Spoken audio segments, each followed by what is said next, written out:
rock. The painted rocks are down the river here from the town, about what, 5 or 10 miles maybe.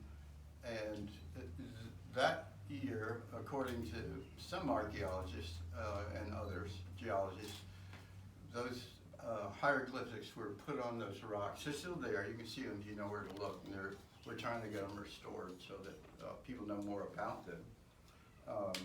It's 5,000 BC. So we know there were Native Americans here at least 5,000 years ago, maybe like 7,000 something now, according to these scientists. And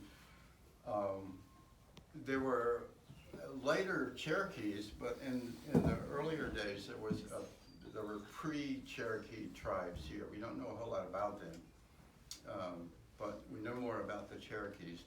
The Cherokees lived in this entire area and had large villages, many times close to rivers or level areas where they could grow things.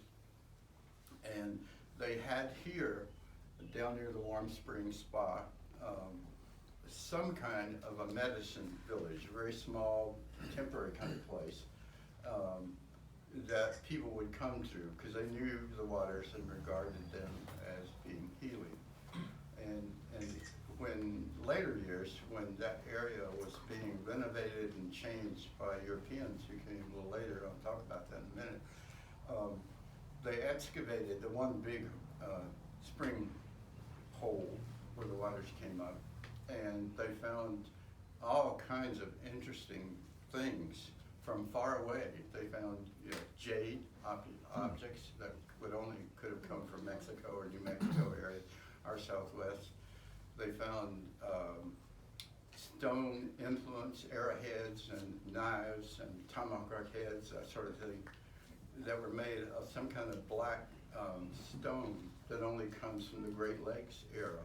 So what that told the historians was that there was a great deal of crossroads here, and there's an unsubstantiated, unproven story that this was very much a crossroads area, Hot Springs itself, where people from various tribes from various parts of the country came to trade, and there was a famous trading path that went north from here up the Appalachians, and parts of it were incorporated later into the Appalachian Trail when it was created in the 1930s.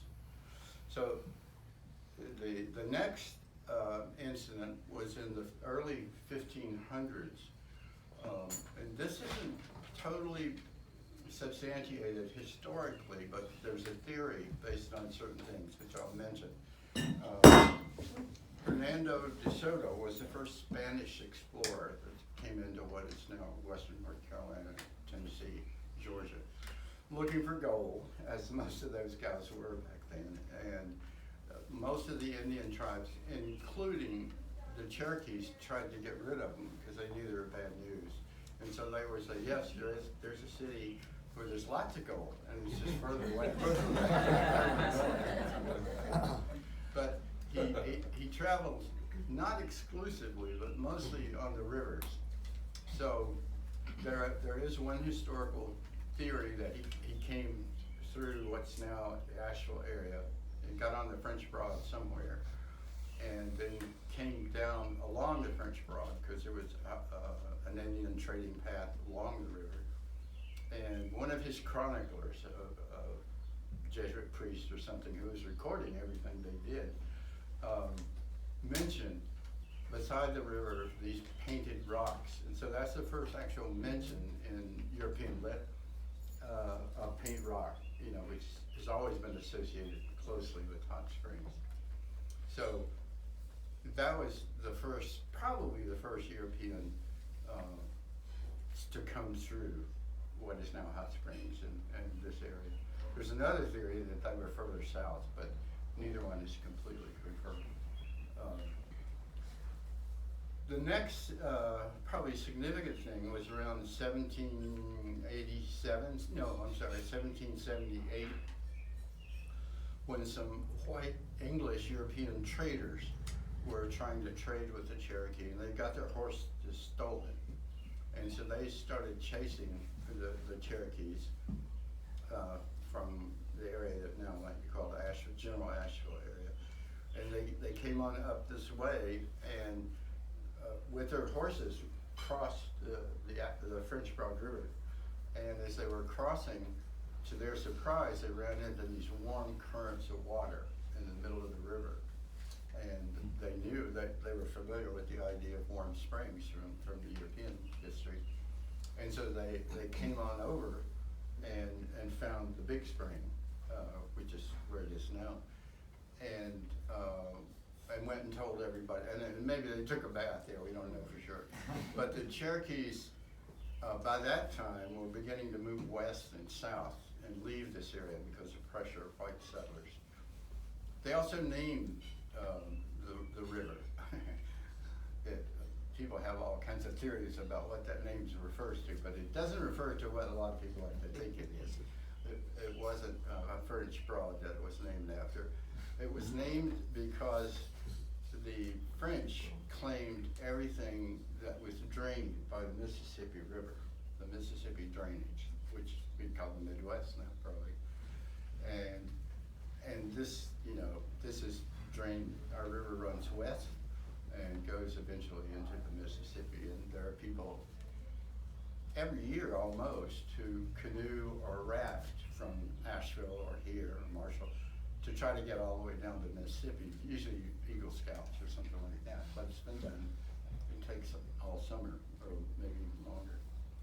But these English traders and explorers who first came in, and then they were quickly settlers, called this river the French Broad River because they knew it was running west. All the territory the English claimed, all those rivers ran east into the Atlantic Ocean.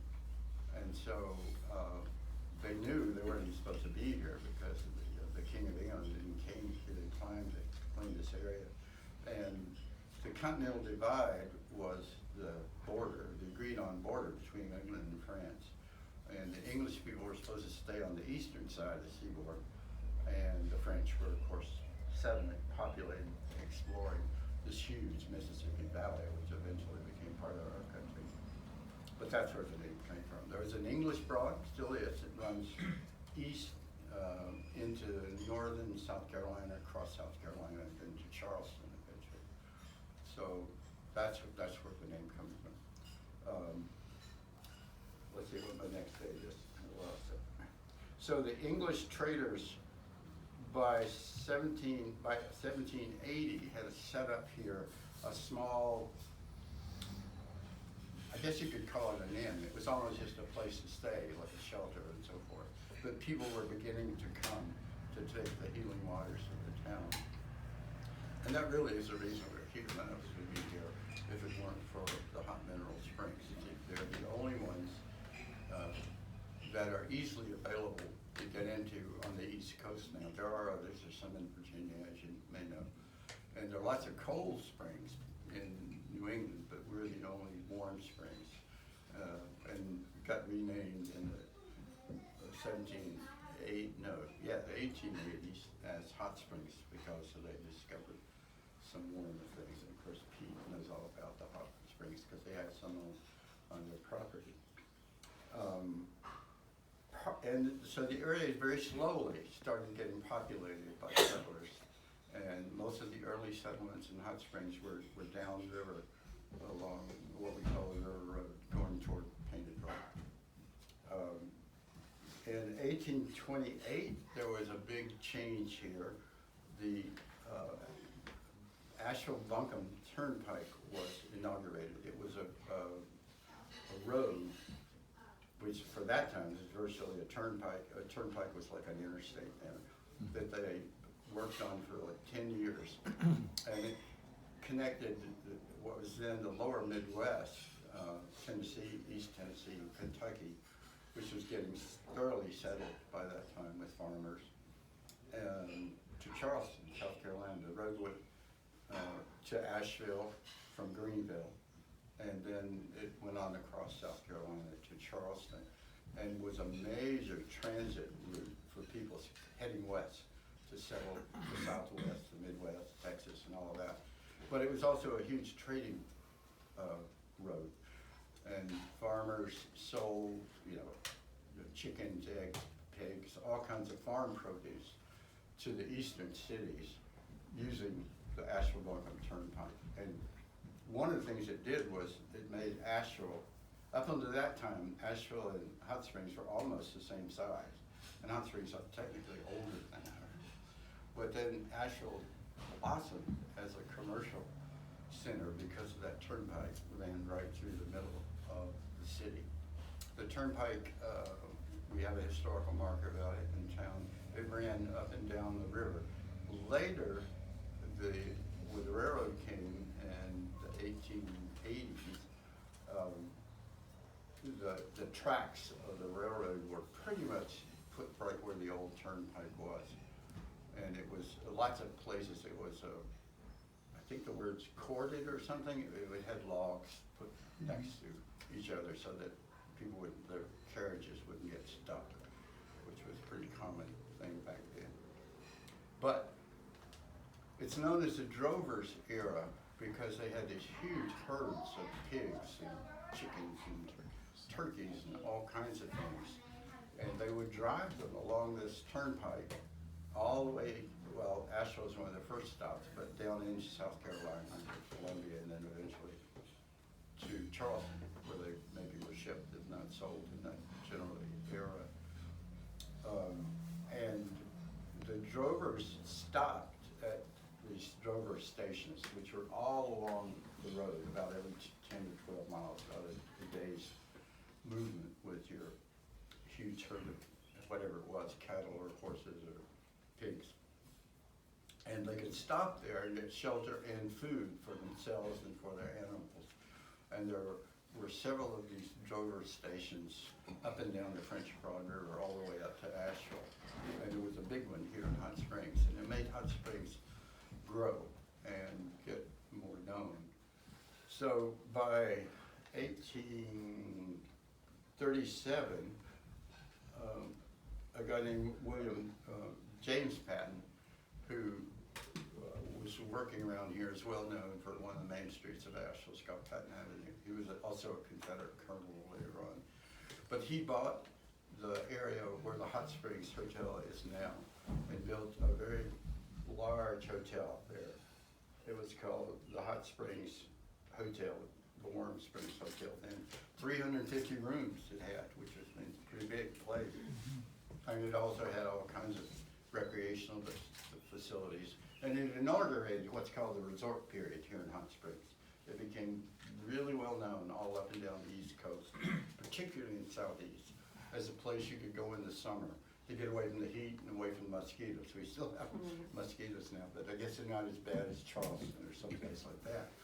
So it was used greatly by people who lived in the Southeast and even up into Philadelphia and New York and places like that. But mostly it was a southeastern spa. It was very, very famous.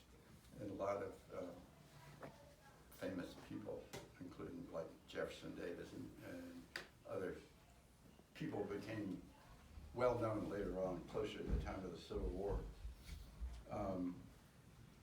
So the period of the resort hotels, there were others. There were a lot of there were like 6 or 8 boarding houses in town during that period. People, they wouldn't all stay at the Grand Hotel because it was kind of pricey, but they could stay at the boarding houses, of which this was one, and go down and take the spa, the waters, and they had physicians there, massage people, all the sort of things you associate with a health spa today. They had there then in the 1830s and 40s. And that was, in some ways, kind of the golden era of the spa resort in Hot Springs. Then, of course, the coming of the Civil War disrupted things mightily, and the things like spas and hotels in many places were just closed down for the duration of the war. There were a couple of skirmishes here that are commemorating some of the historic things down, plaques downtown. but there was never a really big battle. But the area moved back and forth between Confederate control and Union control. This whole area, but particularly Madison County, were split right down. Families, brothers sometimes were split in terms of their allegiances, either to the Confederate states or to the federal states, the northern states, the Union armies they were called.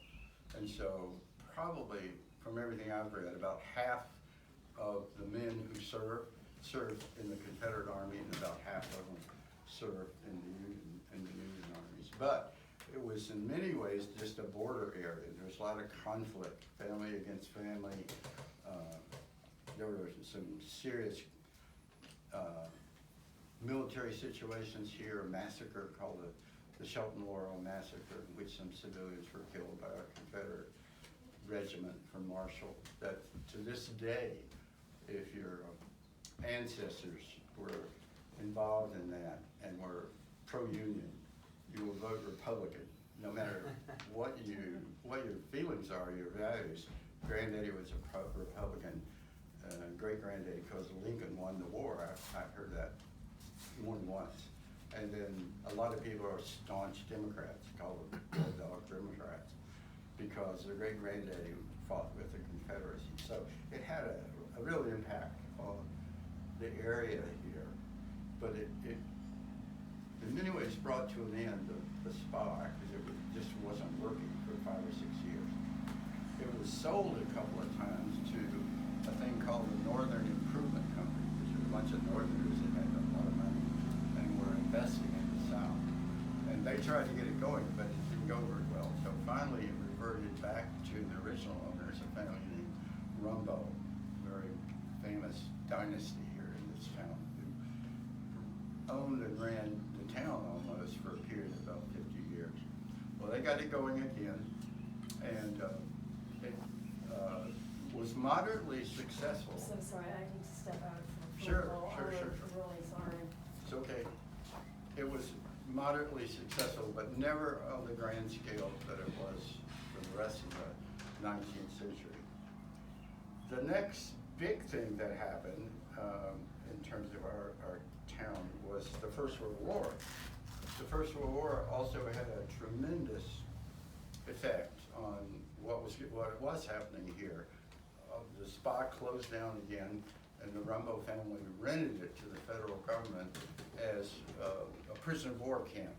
And so there were 2,500, they called them enemy aliens, because many of them were not really military, but were civilians that were interned for the rest of the war, because they were in German commercial ships or luxury liners and that sort of thing. So we had 2,500 Germans, and a number of them had families and children and et cetera, who came here unwilling and were imprisoned down on the grounds of the Hot Springs Spa for 2 years. And it affected the town in lots of ways. Prior to that, in the 1840s, this place was built. It was originally a farmhouse, and it was remodeled extensively later in 1875. So what you see really dates from about 1875. But there were 6, as far as I can find out, about 6 boarding houses in the town then. And they were filled with German families. The families that were interned during this time were allowed to stay in town in boarding houses, and the government paid for their keep. And because they couldn't put them down there with the 2,000 men, of course. So for 2 years, that period, Sunnybank, this house, was filled with German families and their children and pets. And they were pretty much free to roam around the town any way they wanted to. They went to church here. Some of the little kids went to school. There was a lot of interaction, positive interaction with the local population. From everything I've heard, they got along wonderfully. One interesting little story is the only escape from the prison, the camp, the internment camp, occurred when captain's wife who was staying here for the 2 years. They had a German police dog. She got to keep the dog. And she could go down and see him every day, but they could just talk through the fence and visit a little bit. But they had hitched up a plot to escape, and they put messages in the dog's collar. And she would go down there and he would be patting the dog and slip out the message. And they planned to escape. So on one August night, when there was no moon, he had found a place where he could get under the, well, there really wasn't a fence then, but there was a way he could get out of his, whatever it was, the rooms that they kept him in. And so he came out and swam across the French Broad River and met her, and she had rented a canoe or some kind of a boat from someone in town that she had befriended, saying that they were going to go fishing the next day. And so the dog carried the message, set up the appointment, and they got together. He swam across, she got in the boat, and they went down the river to New Orleans. It took them like 3 months apparently to get there. They would only travel at night, but they were never caught. And that caused the government, the feds, to put a barbed wire fence all around the hot springs and bring in a regiment of regular soldiers to guard the camp because they were freaked out that someone had escaped. As it turned out, they made it. They got to New Orleans and to Mexico. Mexico was neutral apparently, and they could get accommodations there back to Germany. And Mrs. Gentry, she was a matriarch of this place who ran it for 50 years. She got a Christmas card, which I've seen, wishing her a Merry Christmas from Berlin, 4 months after they snuck away here. So the family had a long-term relationship with each other. So that's a side story. Let's see. On to the Appalachian Trail. Opened in 1937, as you all know. Not much happened with the AT during World War II. And wars really mess up things like recreational activities and tourist towns. They're not good for business. And so the trail grew up. In many places, it didn't look very different from before. It was made the trail. And it wasn't used much. Maybe it wasn't used at all during the war. But the blazes were gone, and it was not in good shape and wasn't very well known by anybody. But a man named Earl Schaefer, who had served in World War II, and many of you know this story, of course, with his best friend from small town Pennsylvania, had planned to hike the Appalachian Trail when they finished high school. But the war came along, they were both drafted and sent to the Pacific, and his best friend was killed at, I think it was Iwo Jima or Guadalcanal, one of those big battles. And Earl was, I guess, beside him when that happened. And so he came back and was grieving for a year or so, and he decided to try to, as they do now, the term walk off the war by hiking the trail in memory of his friend, which they had planned to do together when the war was over. So in 1948, he started hiking the trail in Georgia. Many people, including a lot of the ATC officials or whatever they were called in Washington, I don't think it was in Washington, but it was somewhere up there. Where was it? Was it already? They didn't think it could be done and had not really encouraged it very much. They had envisioned the trail as a place for day hikes and shorter hikes and family events and that sort of thing. But the concept of through hiking didn't really exist very much. And so Earl said, well, I'm going to do it.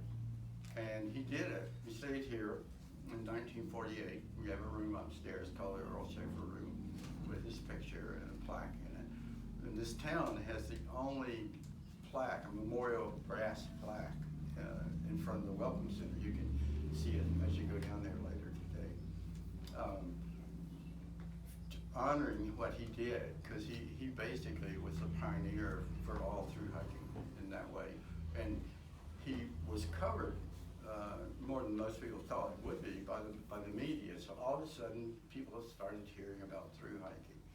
He kind of had to prove to the people at Harper's Ferry or wherever it was, that he did it, but he had chronicled everything very completely.